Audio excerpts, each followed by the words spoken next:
Okay, Dreamer, please. Hi guys, welcome back to my channel. We'll be checking out Freyja as a farmer. Now, many of you have seen that she has two 5-man AOE skills, so it naturally gives you the instinct to think that she could be a potential farmer, and this is the gear I'll be using on her. I'm actually boosting her crit rate to a very high amount because I'm not at T4 yet. T4 actually gives her more crit rate, so you can actually lower the crit rate and give her more crit damage instead. So this will be the stats that I'll be running at her at T0. I'll also be giving her a 5-star crit rate accessory just to boost her crit rate up a little more so that she does not miss any crits, because we all know the problem if units miss crits, don't we? They won't be able to kill the mobs, and that will actually cause the run to fail. So in order to try to allow each of the runs to have the best possible result, we are going for higher crit rate instead over crit damage. If you have better gears that can also boost your crit damage, by all means try them out. Okay, so this is the team I'll be using. I'm actually going to use Callahan and Freyja herself. Freyja will be on team 1 because I'm farming on 18-1, and 18-1 does have physical immunity. Okay, not that it matters for Callahan, but I certainly cannot use Freyja in the team 2. So as you can see here, I use her bottom skill first because it doesn't matter here because she doesn't have her HP alteration anyways. You see that her damage output is very bad. Even for a top skill that ignores defense, it's so bad. You cannot farm her at T0. Okay, T0 is a no-go for Freyja at all. Even in PvE, she is a guaranteed T2 unit that you have to pull if you are going to, want to even use her. So unfortunately here, she's just gonna die to all the attacks.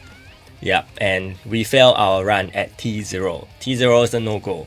Okay, but so in this case, we are actually going to check her out compared to Yeonhee in terms of skill multipliers, because actually if you look closely at her skill multipliers, they are quite similar to Yeonhee's. You see that her defense ignoring skill does 70% magic attack 2 times, and if enhanced is 80%, so that's about 160%, and 2 times before enhancement is 140%. But for Yeonhee, she's also dealing defense ignoring damage equal to 55% of magic attack 3 times, so that is about 165%.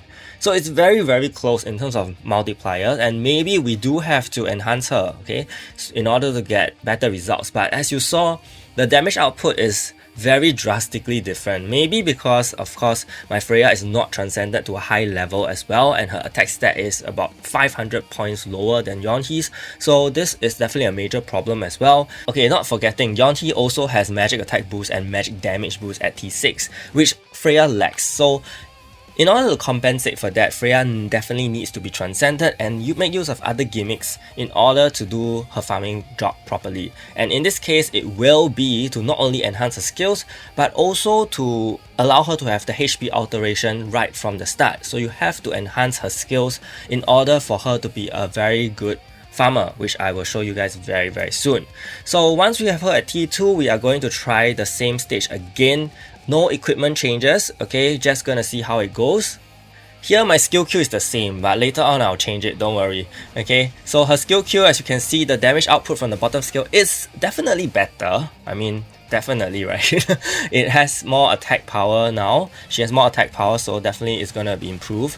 Her HP alteration skill kicks in, and as you can see, the HP of the heroes drop to a very low amount, right? And basically this actually triggered me to, why not we just do a swap?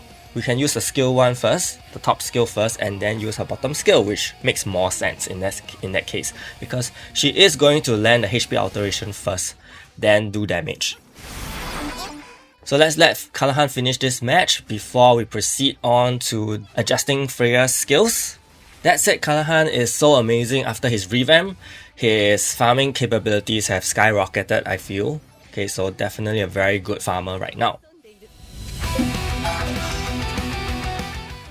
Okay, so we're going to adjust Freyja's capabilities, but before that, I'm actually going to try to bump up her crit damage a little more to see if that actually helps, because just now we were so close to killing, so I was thinking maybe her crit damage is lacking or something. So bumping the crit damage up could really help in that case. So I'm just gonna do some gear swaps here.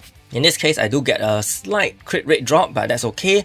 And I do get a major crit damage increase. So this is definitely going to be a better set for her. Of course, if she misses crits, then we're going to have a problem, but hopefully not. And of course, we're going to use her HP alteration skill first instead, so that she cuts the enemy's HP down by up to 39%, which is insane from 100%. So moving into the run, first off, HP alteration. Take note that this skill ignores defense, and as you can see, this is a huge improvement. She literally cuts the enemy's HP first and then deals the damage. So the enemies are all left with about 5% HP, which she should be able to clean up with this bottom skill and a basic attack, of course, if she doesn't manage to kill with the bottom skill. And again, this could be a transcendent issue, because I'm very sure now that if you have her with higher attack and higher stats, she will be able to one-shot even just with just one skill. So she has the potential, or rather I think she is the fastest farmer in the game right now, which is so amazing. And you know, T2 really changes up the game so much. It's insane. Going for another round just to ensure that it was not a fluke. Okay, because I'm sure many of you guys may, it's just one round, it doesn't really, you know, show much. But let's see here again. Yeah, over here she cuts them down to really just about 5% HP. So the bottom skill should be able to kill. All gone with the bottom skill.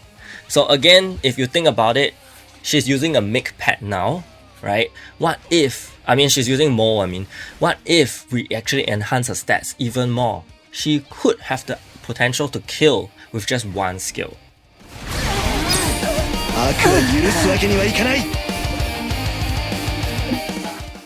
So here I'm gonna use a better pet for her, Delo, which now gives crit damage as well. So with crit rate at 100% and extra crit damage, we are gonna see how much Freyja can actually do at T2 with just 2 skills, right? 2 skills. Take note that I do have some speed rolls on my Freyja just in case, you know, I don't want to re-roll her gears again for PvP. So she's going first, which I think is a benefit. As you can see here, she's very close. Honestly, very close to killing with just one skill. So again, transcendence issue, I feel. And crit damage issue, of course. So with the bottom skill, she managed to learn all the weakness hits and crits, and she did decently well, but the bottom skill's damage looks very bad compared to the top skill. So that's just something that you need to keep in mind. It would probably do the same in PvP, I assume. So the bottom skill is not going to be that amazing. Yeah, Callahan does his job fantastically. So now we are going to try to enhance it even more. How do we do this? So in order to give her the potential stats, okay, that she could have at T6, I'm actually going to use my Yeonhee pet, who has now 4 potentials. So the attack amount should be equivalent, I won't say equivalent, but very close to how a transcended Freyja will behave, right? So we're going to test this out to see if this is really the case, whether she can finish with one skill. And she kind of does, oh my goodness, she actually does. So imagine her with higher transcendence, you can be farming at a much faster rate. But again, farming in this game is not really about speed unless you have a lot of keys, right? Okay, unless you are desperate for gold and you really need to farm fast. Farming in this game is more about stability, right? Because ultimately you are still being capped out by the keys. But in this case, you know, if you take this, whatever you see here, and project it to other PvE modes such as towers, your towers, right? This can be a game-changing hero. This is honestly going to be a game-changing hero. As you can see here, she missed some crits, right? So she didn't manage to one-shot with one skill. But I think if your crit rate is very high, you have very good crit damage, she is definitely gonna have no issues clearing your adventure stages even, right? Pushing adventure, those of you who have issues pushing in adventure, I think she's gonna be a great asset for you right now if you still have difficulty pushing in adventure, because you know, the HP alteration is such a big thing. Of course, this means that enemies will just heal up, but in adventure, you're probably not gonna heal up that much. Probably, you know, in Tower of Trials, the moment you cast your HP alteration, they are going to heal up by a substantial amount, so that is something that you will want to keep in mind. But if you are using Macure, for example, Macure is going to cut incoming healing, right, by reducing and landing the debuff on your enemies, so that's something you will want to use first before using Freyja's skill, so that their heal back is not going to be that much, and Freyja can also benefit from landing her AOEs on all the magic refluxes that Macure has already placed. So yeah, these are some things you can play around with Freyja and Macure, who go very well hand in hand, because one causes effect resistance reduction and one causes effect hit rate increase. So there you go, you have a amazing, you have an amazing new PvE hero to play with and make life a lot easier. So if you found this video helpful, do give a like and subscribe to the channel. Stay tuned for the T6 Freyja review tomorrow and also for the live stream showcase. Thank you so much and see you!